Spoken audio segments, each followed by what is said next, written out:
We can do it. Yes, we can. We can change things throughout the land. But we all must lend a hand. We can do it. Oh, yes, we can. Oh, your neighbor over there. Welcome to Changing Our World. My name is Linda Weltner. I'm your host today.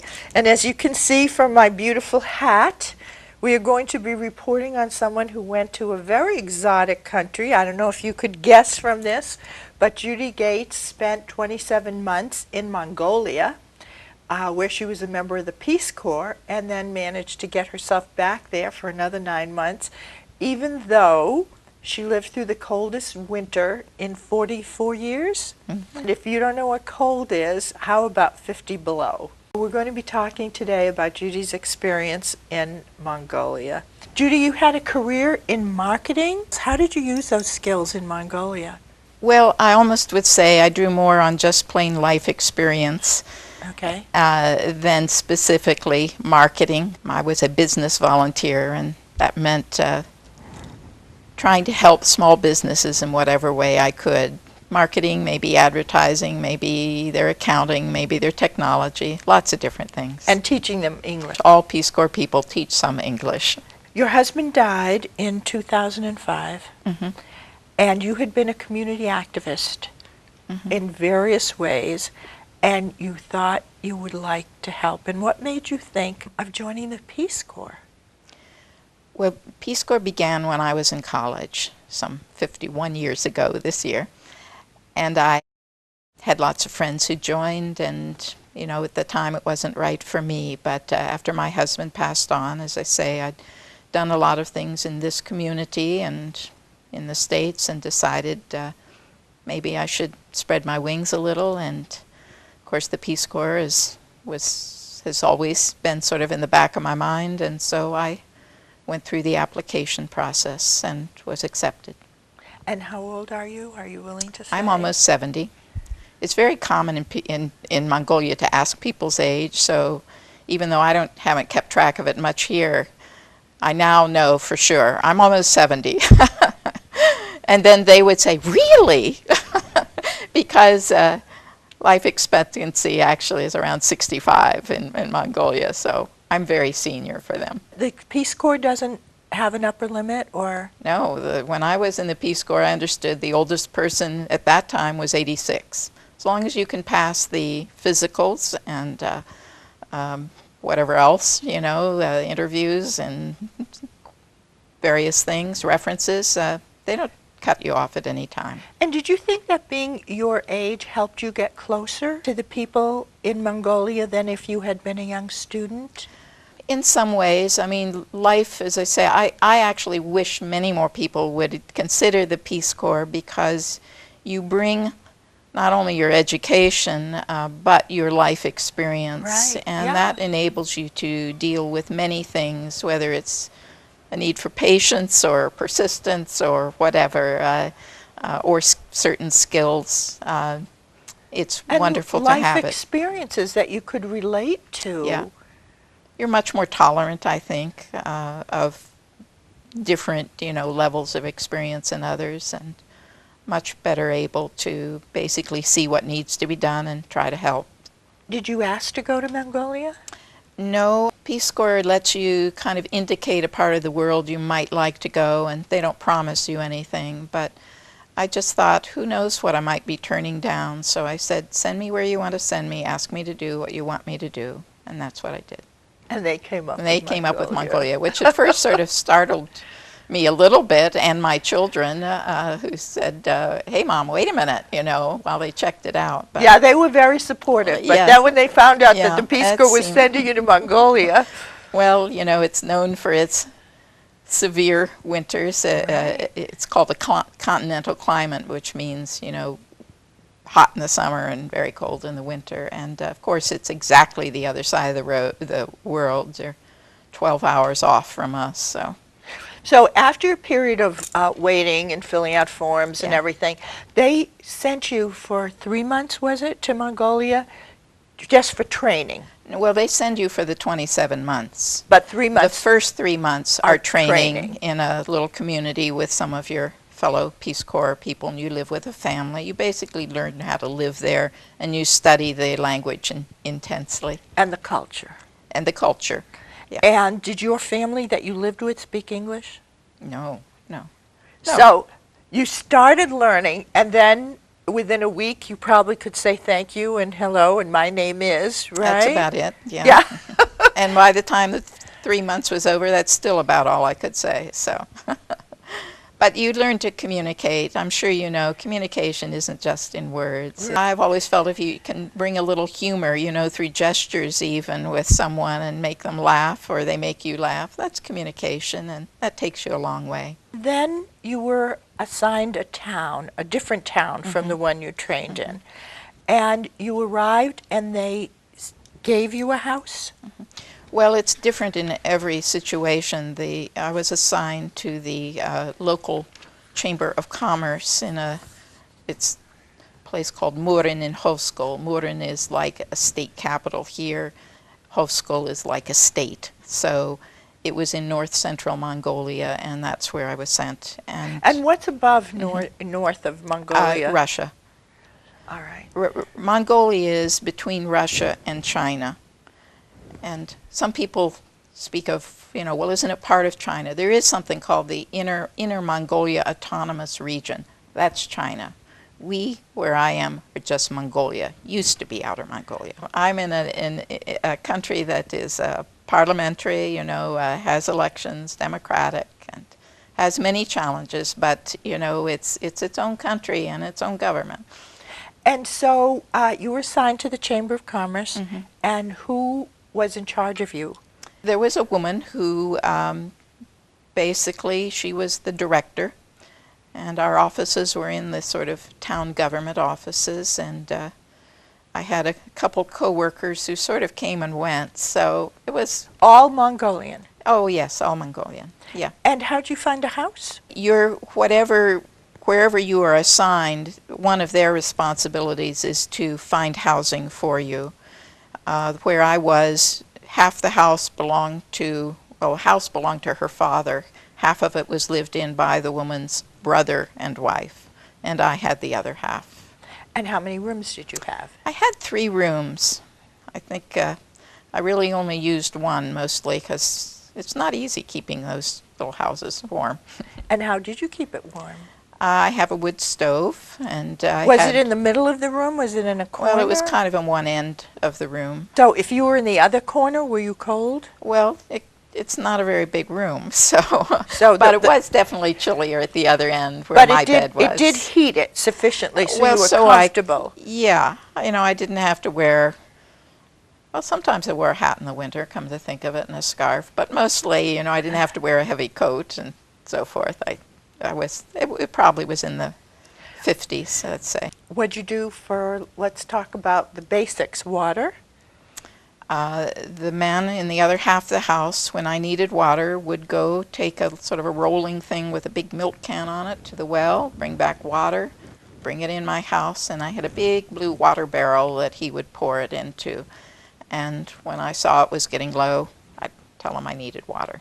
You know something, we camp in Vermont in a little house we built ourselves, and we don't have running water. And you know what? If you've got water there, it doesn't really have to run. Well, it almost isn't an inconvenience. It's not an issue. You learn to be very, you know, one of the things I think, I've always been interested in conservation of things and recycling and all, but living there, you know, you learn it even more so. Running water is wasting water, yeah, so exactly. you just use it. Use it, and you use it once, you use it twice, you use it 3 times. Yeah. And you had electricity? I did have electricity most of the time. Right. What kind of appliances did you have? Well, I did have a little hot plate, and actually I had one of those sort of water teapot kind of things. Oh, and a teapot, yeah. That would plug in. And one light. And a little energy-efficient light, yeah. You know, all the foreign countries are using those energy-efficient lights. Oh, I know. Everywhere we're way behind. Yeah. You heated with wood, and you went to the bathroom? In an outhouse. Okay, it's 55 below. Yeah. In order to go to the bathroom, you put on what? Well, if it's that cold, you're putting on everything you own. I mean, in Mongolia, you speak very easily about earthy things. So I'm just going to tell you that I had a bucket in my house, Oh, and at okay. nighttime I did not go out there. Right. But in the day, you go out and you empty that bucket behind the outhouse, and that's how I survive. And meanwhile, you're wearing, in the height of the winter, several Well, you long wear several pairs of long underwear, some pants, warm pants, several pairs of socks, really, really good warm boots, long underwear, another sweater, a scarf, a hat, warm gloves. And the warm gloves are Mongolian gloves? Do they have specially warm Well, I gloves? usually wore, yes, I often wore two pair, actually, a pair of like gloves that were lightweight, and then Mongolian like mittens that are made out of sheep wool. Okay, I just want to show everybody what you had on your feet. Mm-hmm. These are made starting with the sheep. Yeah. And so they dyed it? Yes, it's a very long process actually, but these are felt, made by a little workshop. And if you can see here, they're all woolly inside. Yeah, they're all, it's And when you got up in the morning before you lit your wood stove, how'd you keep anything but your feet warm? well, you put on warm socks before you put those on too. Yeah. And then someone had sent you... Someone had sent me a kind of an old down coat they had, which was full length and very beautiful coat at one time. It was originally white, so I couldn't wear it outside, but I did pull that on immediately, and then that kept me warm enough until I got a fire started, and then the water would start to thaw out in my water barrel and so forth. So because it was frozen. Yeah. You'd wake up, your water would be frozen. Yeah. And you took sponge baths, you heated the water on the wood stove, Yeah. and then would take a Yeah. sponge bath, except that they have... there were what you would call a shower house in a few different parts of town. Fortunately, I live very close to one, and they had maybe 4 or 5 individual little shower rooms, pretty grubby by our standards, but it worked and it was hot, and so Now, after I kept having you warm. been raised in a Western country, how long did it take you to adapt? No time at all. I'm sorry, I don't understand about people saying I have to adapt, I really miss this. You just live like where you are, and I felt I could do those things. I didn't need the amenities that we have here. Frankly, I don't much like them now that I'm back, to tell the truth. But it's not hard to adapt. You dress for the things. You learn to use water efficiently. You don't take as many baths. You don't wash your hair every day. Right. You don't shower every day. Right. But those are good things, not bad things. It's really not difficult to live that simply, and it's a pleasure, frankly.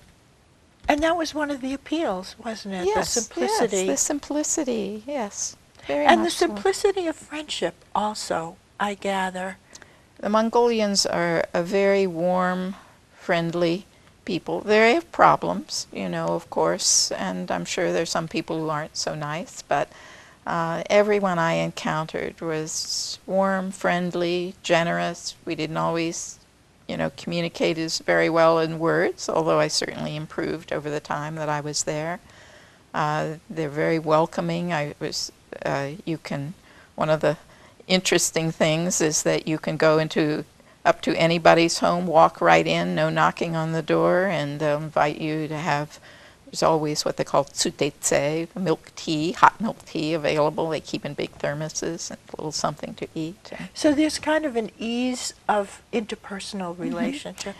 Well, they're nomadic people. They grew up living in, one round felt-covered home called a ger, not a yurt, a ger in Mongolia. You're living with people of several generations, and people live far apart, so somebody comes by, of course you want to see them and offer them food, and maybe they can sleep on your floor. And would people just show up at your house too?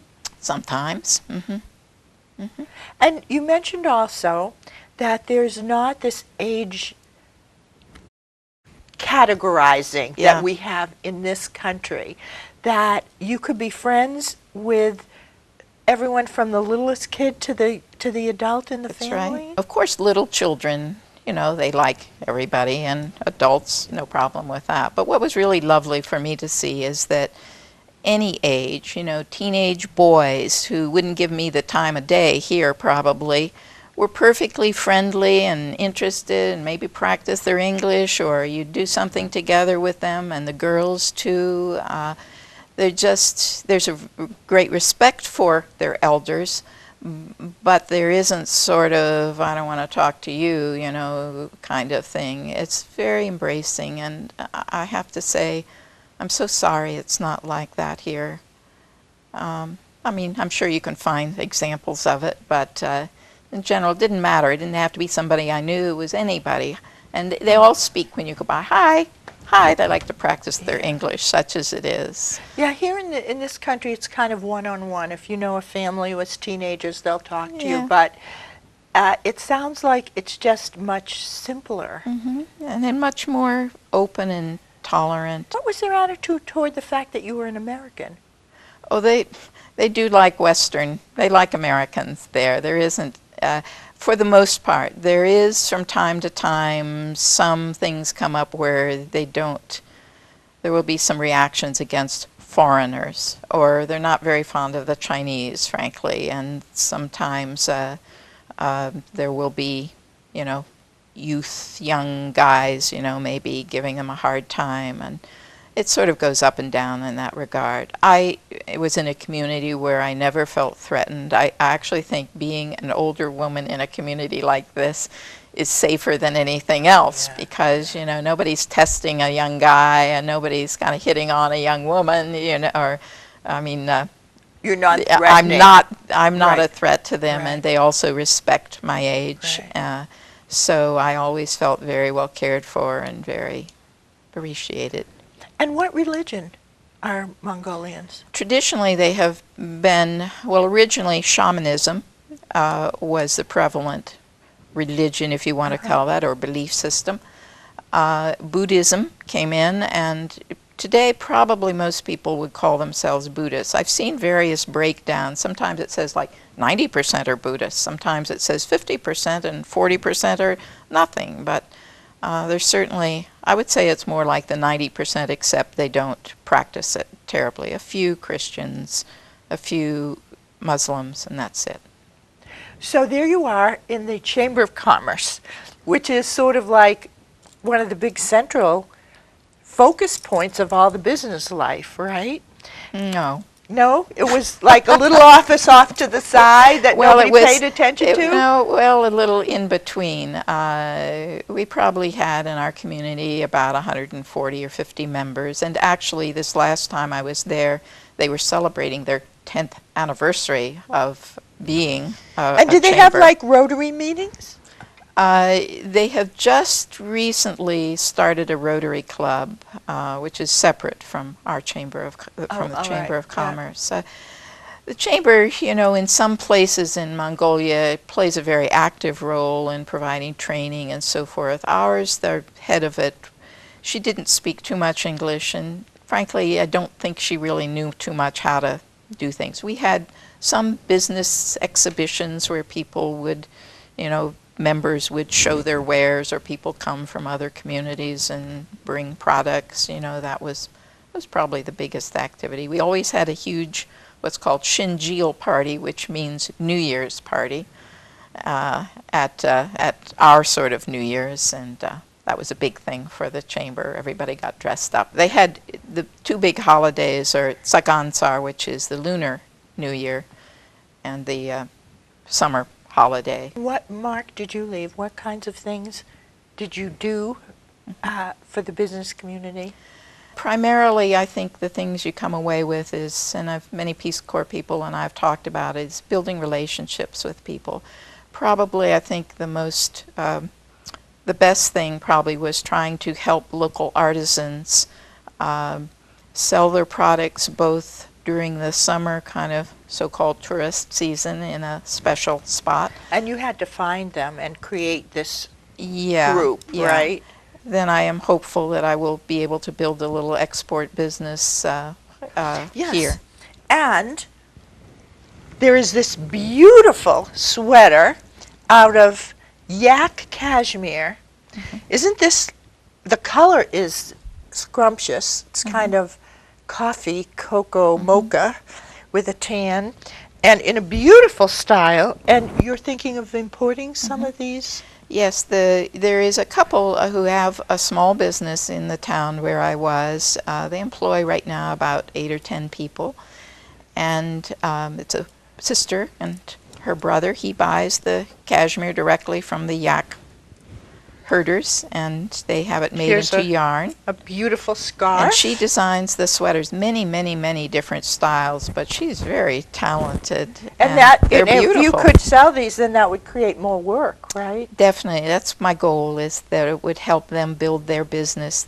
You mentioned the colors. Everything is natural, at least for these things. This is no the color dyes. of the yak. But the yaks come in all shades of brown and even black. So and they do sweaters for children, for women, for men, for... They're very hairy, too. They have lots of fur. Yes, but that isn't what you use. You know, cashmere means you're using that undercoat, just like the goat cashmere is not the outside. It's like for... You have the idea with the down, warmth. The you know, warmth. It's for like down. Yeah. it's the same thing. In the spring, they comb those animals, and that's where to get that underneath hair, and that's what makes cashmere. Well, Judy is very modest because you're thinking about one-on-one, but actually you set up. There's a problem with trash in Mongolia, I gather, yeah. and you just saw there was a problem, and I think this is the way the Peace Corps works.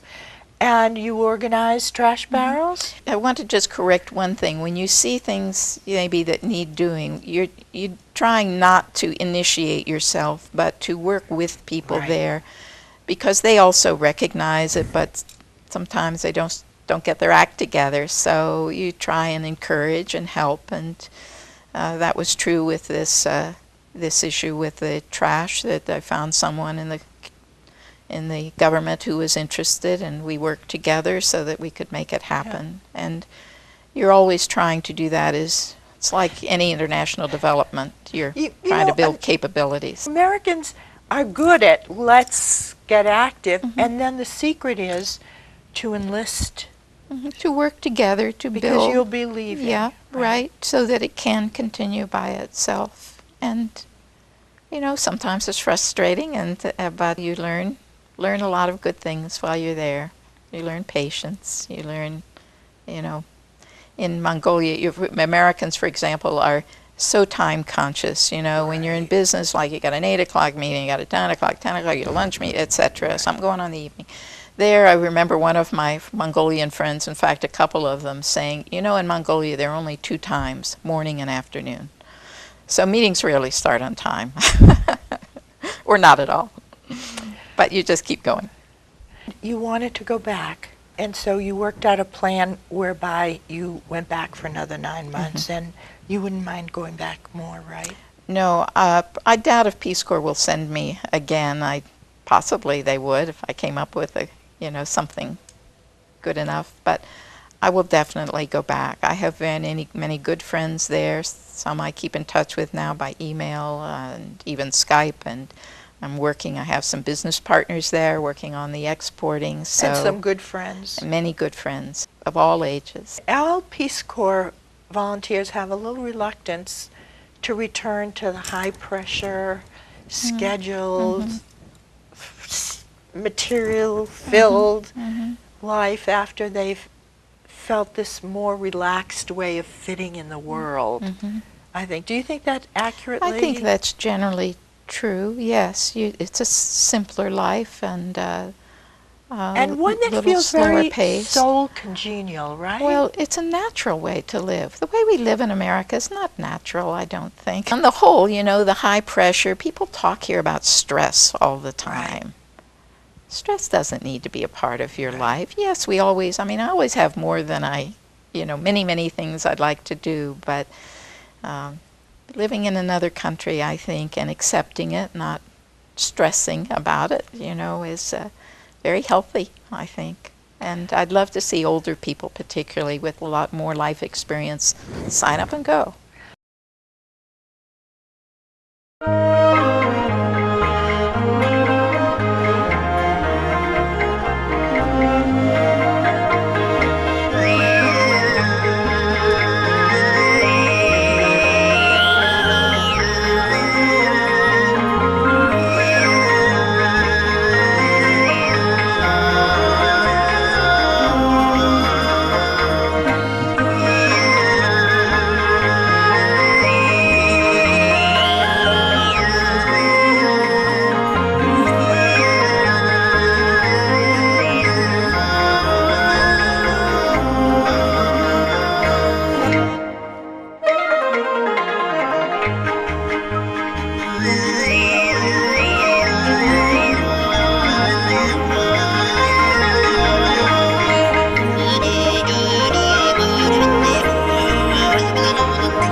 There's probably 98% literacy. Which is higher than there is in the U.S.